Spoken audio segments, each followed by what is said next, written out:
पुराने जमाने की बात है। चिड़िया, कबूतर, तोता और कौवा कहीं जा रहे थे। उनका सफर बहुत लंबा था। जब हरा भरा जंगल खत्म होता है तो सूखा जंगल शुरू हो जाता है। वो सब थक जाते हैं और एक जगह बैठ जाते हैं। मुझे प्यास बहुत लगी हुई है और मैं थक गया हूँ। मैं इससे ज्यादा और नहीं उड़ सकता।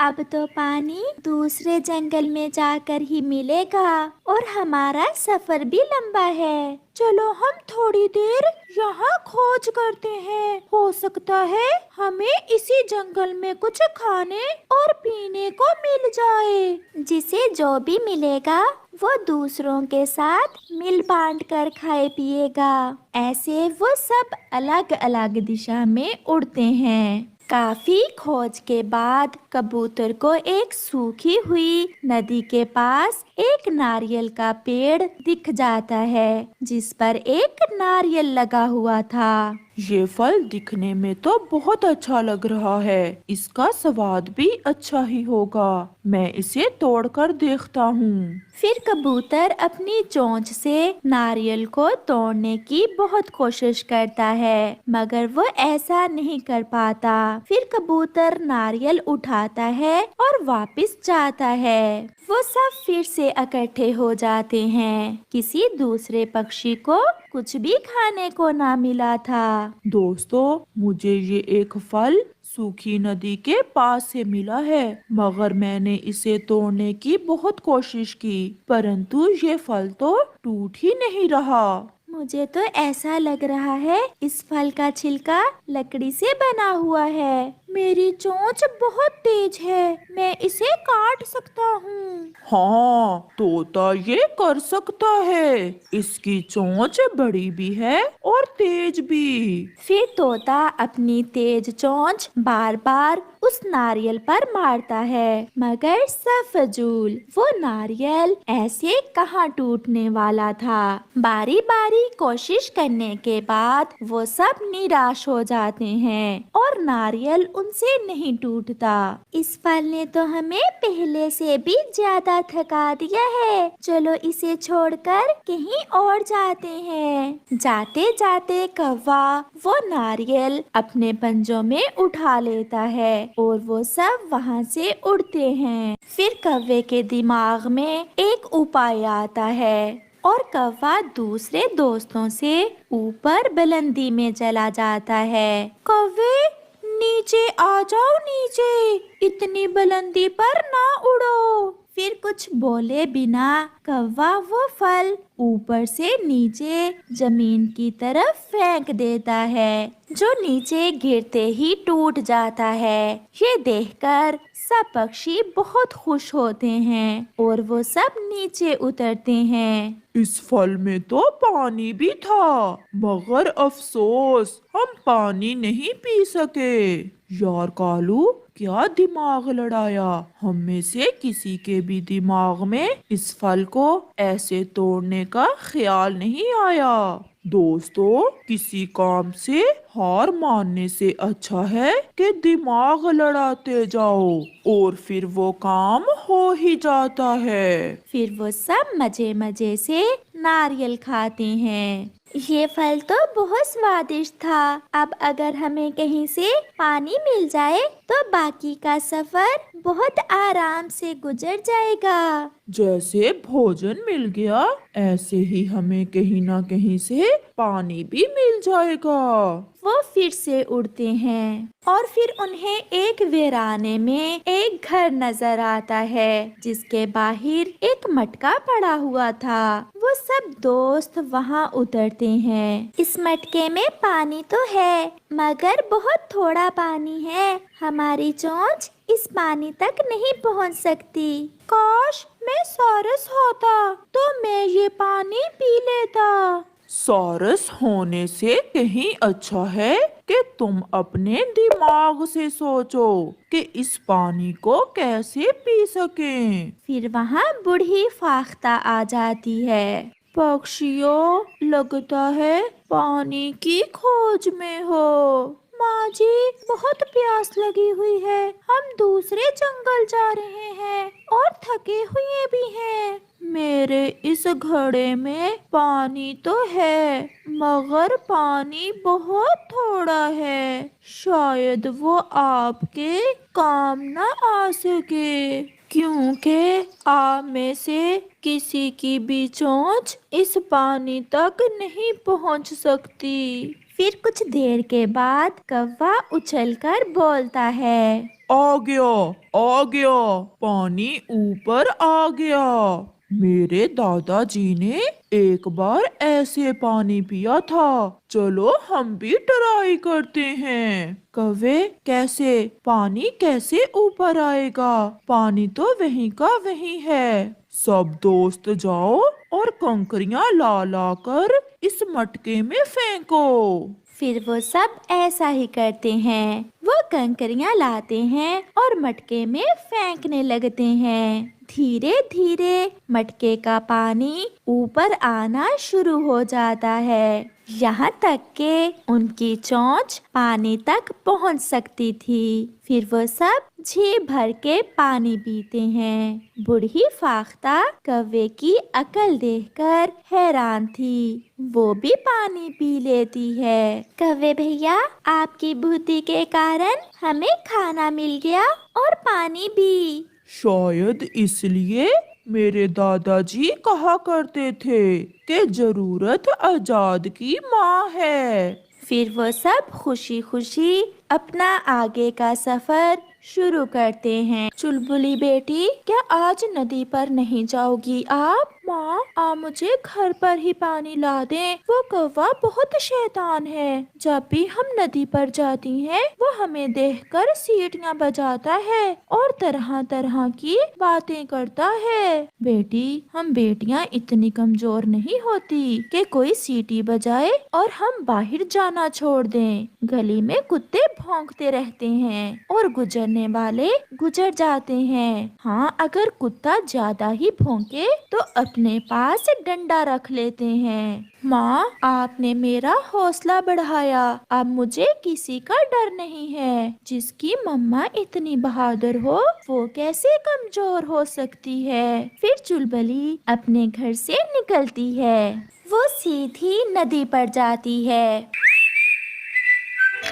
मैं यहाँ हूँ, यहाँ हूँ, यहाँ हूँ, यहाँ। आप मुझे अकेली देखकर हर रोज तंग करते हो। क्या तुम्हारे घर में माँ बहन नहीं है? माँ बहन तो है, मगर वो काली है, तुम्हारी तरह लाल गुलाबी नहीं है। हो हो हो हो हो हो हो। बेशरम, बेशरम, दुष्ट कौवा, बुरा कौवा। ऐसा कहते हुए चुलबुली वहाँ से उड़ जाती है। डर गई, बेचारी डर गई। कब तक डरेगी? एक ना एक दिन तो कालू से दोस्ती करना ही पड़ेगी। हो हो हो हो हो हो हो। तो माँ को बताना था। वो कौवा मेरे साथ भी ऐसा ही करता था। मैंने माँ को बताया। तो फिर क्या किया आपकी माँ ने? माँ ने कहा कि अब हम दूसरी नदी पर चली जाया करेंगी। अब हम पहाड़ों वाली नदी पर जाती हैं पानी पीने। मगर वो नदी तो बहुत दूर है। वहाँ कालू कौवा तो नहीं होता। मुझे कालू कौवे से बहुत डर लगता है। मेरी मम्मा तो कहती हैं कि लड़कियाँ कमजोर नहीं होती। फिर आपकी मम्मा ने ऐसे क्यों कहा? ये तो मैं नहीं जानती। मैं आज माँ से पूछूंगी। गुड़िया रात को अपने घोंसले में लेटी हुई थी। मम्मा, चुलबुली को भी कालू कौवा बहुत तंग करता है, मगर उसकी माँ ने तो उसे नदी पर जाने से नहीं मना किया, बल्कि उसकी मम्मा ने कहा कि लड़कियाँ इतनी कमजोर नहीं होती। फिर हम नदी पर क्यों नहीं जाती? बेटी, वो तो ठीक है, मगर गंदी चीज को छेड़ने से छींटे खुद पर ही तो पड़ते हैं। इसीलिए मेरा ख्याल है कि गंदी चीज से दूर ही रहें तो अच्छा है। मगर माँ, गंदगी को रास्ते से हटा दें तो उस गंदगी से सब बच सकते हैं। ये बात भी मेरी बेटी ने ठीक की है। चलो हम मिलकर कोई उपाय सोचेंगे उस कालू के बच्चे का। फिर कुछ दिनों बाद एक कबूतरी उस जंगल में नहीं आती है। वो जब नदी से पानी पीने जाती है तो कालू कौवा उसे देखकर रोज की तरह सीढ़ियाँ बजाता है। नहीं आई हो, बड़ी सुंदर हैं आपकी आंखें, और चोंच पर अगर लिपस्टिक लगा लो तो और भी सुंदर लगोगी। लिपस्टिक लगाओ? अपनी माँ के, अपनी बहन के? अच्छा, तो फिर ला दो लिपस्टिक मुझे। मैं तुम्हारे जैसे आवारा के मुंह नहीं लगती। फिर वह कबूतरी वहां से चली जाती है। ये कौवा जरूर दूसरी पक्षियों के साथ भी ऐसा ही करता होगा। मैं बुलबुल के पास जाती हूँ। उसने तो मेरा नदी पर जाना ही मुश्किल बना रखा है। मैं भी सोच रही हूँ गुड़िया की तरह पहाड़ों वाली नदी पर ही चली जाया करूँ। तो क्या वो कौवा गुड़िया को भी तंग करता है? गुड़िया भी वहाँ आ जाती है। हाँ, मुझे भी तंग करता है, मगर अब मैं पहाड़ों वाली नदी पर नहीं जाऊंगी, बल्कि गंदगी को रास्ते से हटाऊंगी। ये काम तुम अकेले नहीं, बल्कि हम सब मिलकर करेंगे। फिर वो तीनों सहेलियाँ एक योजना बनाती हैं। मैं जाऊंगी नदी पर और मैं बैठूंगी पेड़ पर मिर्ची वाला पानी लेकर, और मैं झाड़ियों में पानी में गोबर मिलाकर। फिर वो सब हंसने लग जाती हैं। दूसरे दिन हर रोज की तरह कालू कौवा नदी पर जाने की तैयारी करता है। शीशे में खुद को देखते हुए वो बहुत खुश हो रहा था। अगर रंग थोड़ा सा सफेद होता तो क्या ही मजा था। चलो खैर, ऐसे भी चलेगा। फिर कालू कौवा अपने घर से निकलता है और सीधा नदी पर जाता है। नदी पर पहले से चुलबुली बैठी हुई थी। कालू कौवा भी पास जाकर बैठ जाता है। आज तो सुबह सुबह ही प्यास लग गई चुलबुली को। क्या रात को पकोड़े खाए थे? जी हाँ, तुम्हें कोई मसला? मसला तो मेरा हल हो जाए अगर अपना नंबर मुझे दे दो तो। हो, अब फिर से मेरी माँ बहन का नाम ना लेना। लड़कियाँ कमजोर नहीं, बुराई को खत्म करो, गंदगी को रास्ते से हटाओ। ऐसा कहते हुए लूसी मिर्ची वाला पानी कालू पर गिराती है और गुड़िया गोबर वाला पानी कालू के ऊपर गिरा देती है। चुलबुली के पास भी कपड़े धोने वाला डंडा था। कालू की खूब धुलाई होती है। मैं मर गया, मैं मर गया। आज से आप सब मेरी बहनों की तरह हो। बस एक बार माफ कर दो। मैं कौन हूँ? लूसी बहन, मेरी बड़ी बहन, और मैं?